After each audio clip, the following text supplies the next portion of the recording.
चला तर मित्रमंडळींनो, आज बनवूया रव्यापासून चमचमीत कुरकुरीत असा नाश्ता। तर चला रेसिपी सुरू करूया। त्याआधी तुमचे स्वागत आहे माझ्या इंडियन किचन चेस्का कुकिंग चॅनल मध्ये। कढई गॅसवर ठेवायची, त्यामध्ये एक मोठा चम्मच तेल टाकायचं। तुम्ही तेलाच्या ऐवजी तूप सुद्धा वापरू शकता। तेल छान गरम झालं की यामध्ये अर्धा चम्मच जिरं टाकायचं। जिरं छान तडतडू द्यायचं। जिरं तडतडल्यानंतर यामध्ये अर्धा चम्मच चिली फ्लेक्स टाकायचे, म्हणजेच बारीक चिरलेली लाल मिर्च। दोन्ही तडतडले की त्यामध्ये टाकायचं अर्धा ग्लास पाणी।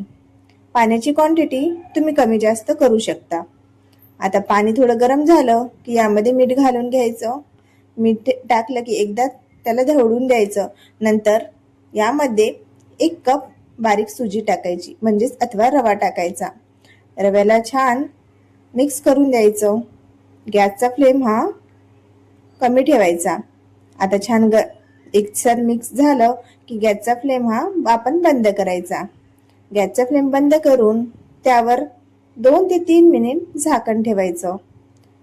झाकण ठेवून असंच गरम झाकून ठेवायचं। नंतर 2 ते 3 मिनिटांनंतर झाकण उघडून बघू शकता, हे एक छान असं डो तयार झालेला आहे।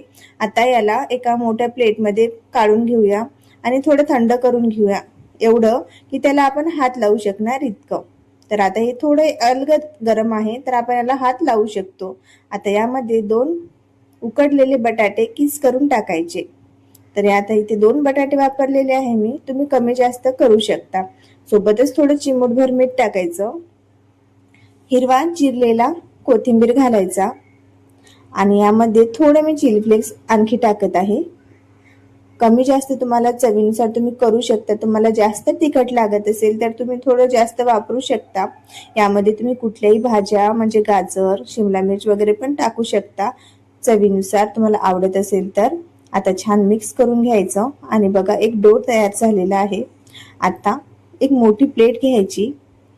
मोठ्या प्लेटवर आपल्याला थोडं तेल टाकून घ्यायचं आणि छान असं परतून घ्यायचं, म्हणजे जे आपण बनवणार ते या प्लेटला चिटकायला नको।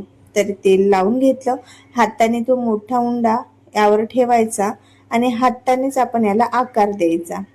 तुम्ही बेलण्याने सुद्धा देऊ शकता, पण मी ते हातानेच देत आहे। तर बघा, हाताने बोटाने केलं ना तर आपोआप ते फैलतं। आता इथे मी चौकोनी याला आकार दिलेला आहे। तर बघा, आता चाकूने काप करून घ्यायचे। तुम्ही काप हे तुमच्या आवडीनुसार करू शकता, कमी, मोठे, जास्त, छोटे, तुम्हाला जो आकार आवडतो ना त्या आकारानुसार तुम्ही इथे काप करू शकता। तर मी इथे असे लंबे लंबे काप केलेले आहे। तुम्हाला एक दाखवते, बघा किती छान असा काप निघालेला आहे। तर चला आता एका प्लेटमध्ये घेऊया कॉर्नफ्लॉवर।